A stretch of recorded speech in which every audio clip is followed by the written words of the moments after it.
أعوذ بالله من الشيطان الرجيم.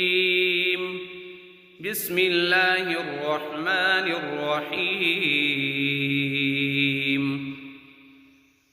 ألف لام ميم.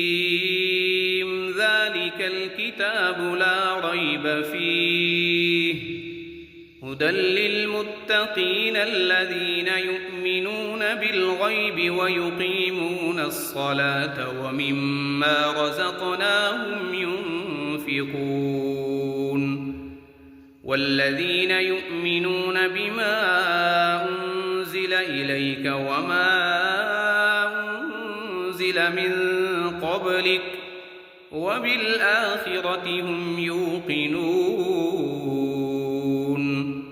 أولئك على هدى من ربهم وأولئك هم المفلحون. إن الذين كفروا سواء عليهم أأنذرتهم أم لم تنذرهم لا يؤمنون. ختم الله على قلوبهم وعلى سمعهم وعلى أبصارهم غشاوة ولهم عذاب عظيم.